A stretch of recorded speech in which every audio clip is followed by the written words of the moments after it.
Professor Sala-I-Martin, what's your reaction to the US dropping to second in the GCR 2009 and Switzerland taking the #1 spot? Well, we should remember that the competitiveness index is first of all, it's a complex thing. In other words, many things matter. And second, it's a relative thing. Complex means that there are areas in which the US has deteriorated, the US has gone down, while Switzerland has gone up. But there are others in which the US still remains a strong and competitive economy. The fact that it's relative means that the US might not do terribly poorly, but if other countries do better, then they go up in the rankings while the US has gone down. I think that what has happened is a combination of the two things. The US has gone down in some areas, and Switzerland has done a little bit better. That's why the switch in the first two positions this year. But what specific problems does the drop reflect for the US? I think there are three areas of concern for the US. Number one, of course, the financial sector. Everybody knows that the financial sector has collapsed, and the confidence that people have in the financial institution has gone down. Second area is the institutional environment. The confidence in the various institutions, especially private institutions, when it comes to accounting and reliability of the private sector. This has deteriorated this year in the US. And third, and this is the big concern of coming into next year, is the macroeconomic environment. It looks like one of the main consequences of the current financial crisis has been massive government intervention that will leave huge macroeconomic imbalances, especially a big budget deficit. Turning to the BRICS, they all made gains except for Russia. What do you put that down to? I think that the BRICS are a good example of why competitiveness is important, not only for medium to long-term prospects, economic growth prospects, but also it shows that if you are competitive, you are better able to deal with economic crisis. And here, the BRICS, of the 4 BRICS, there are 3 that have improved their competitiveness assessment. These are China, Brazil, and India. The other one has Russia has come down 12 places in the current index, and the way they have dealt with the crisis has been equally uneven. The 3 that have improved in the rankings have done better in dealing with the financial crisis. Russia has done worse. Why has competitiveness increased in the 3 successful BRICS? Number one, they're large economies. In a moment of global, a global reduction in international trade and international relations, financial relations, etc., countries that have bigger, larger domestic markets have done better.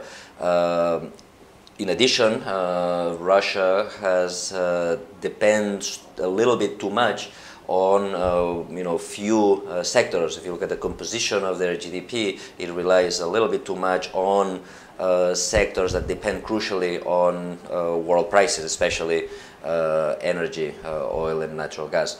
While the other 3 BRICS are more diversified, they depend on more sectors. Okay.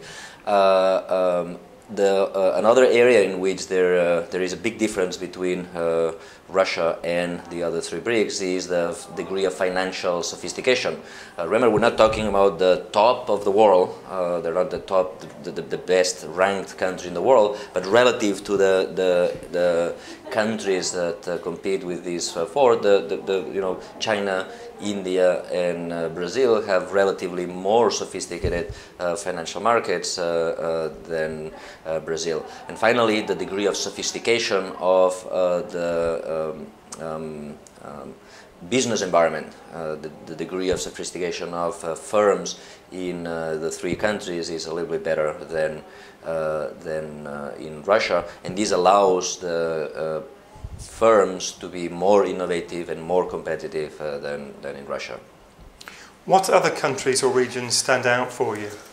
Well, I think there are three areas that I would like to, also three countries that are especially worthy of mentioning. Number one is the continuing decline of the United Kingdom. Second, of course, the big collapse of Iceland.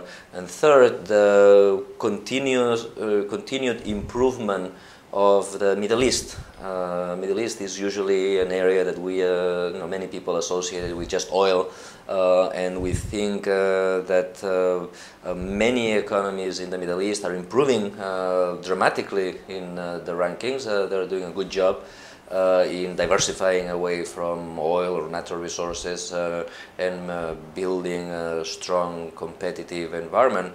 And this trend, which started a few years ago, is continuing, and we see this. We see it again this year. Looking at the GCR as a whole, can we see any golden rules for how a country can be competitive? No, that's one of the themes that we try to emphasize year after year after year is that there's no silver bullet, there's no magic formula. Competitiveness is a very complex issue. That's why we have 12 pillars, 12 different areas.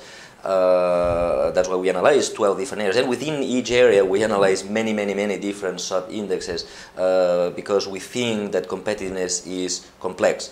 Another thing that we also always emphasize is that different things matter for different countries.